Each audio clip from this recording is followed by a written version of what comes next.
নমস্কাৰ সকলোকে পুনৰবাৰ মোৰ চেনেলটোলৈ স্বাগতম জনাইছোঁ। মই আজি বনাবলৈ লৈছোঁ এগ ৰোল। বলকচোন তেতিয়াহ'লে ভিডিঅ'টো আৰম্ভ কৰোঁ।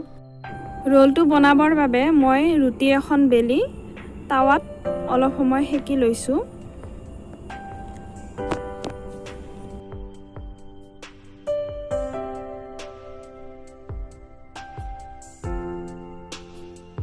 দুটা কণী লৈছোঁ, বাদাম কিচমিচ ভাজি লৈছোঁ আৰু বিলাহী, পিঁয়াজ, তিয়হ, কেঁচা জলকীয়া কাটি লৈছোঁ সৰু সৰুকৈ।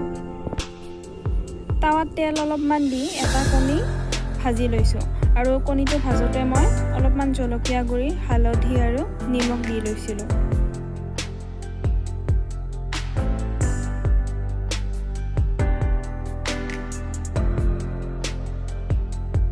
তাৰপিছত আন এটা কণী মই বাতিত উলিয়াই লৈছোঁ।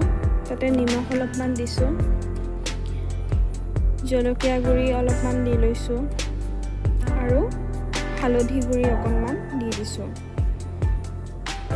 এইখিনি দিয়াৰ পিছত চামুচ এখনেৰে গোটেইখিনি ভালদৰে মিক্স কৰি লৈছোঁ। তাৰপিছতে টাৱাখন গৰম হ'বলৈ দিছোঁ। গৰম হোৱাৰ পিছত ৰিফাইন তেল অকণমান ঢালি দিছোঁ। ঢলাৰ পিছত তাতে গোটেই কণীৰ মিশ্ৰণখিনি ঢালি দিছোঁ আৰু ঢালি দিয়াৰ পিছত টাৱাখন অলপমান ঘূৰাই দিছোঁ যাতে কণীখিনিৰ মিশ্ৰণখিনি ঠিক এখন ৰুটিৰ দৰে হৈ পৰে আৰু তাৰ ওপৰত মই ৰুটিখন দি দিছোঁ।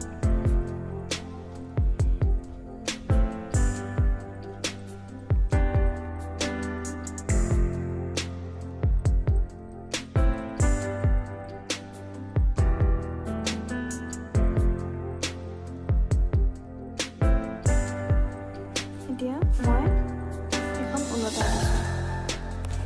ওলটাই দি অলপ সময় তেনেকৈ থৈ দিব লাগিব, কাৰণ ৰুটিখন আগতে ভালদৰে ভাজি লোৱা নাছিলোঁ। তেল দিয়াৰ পিছত ভালদৰে অলপ ভাজি লৈছোঁ।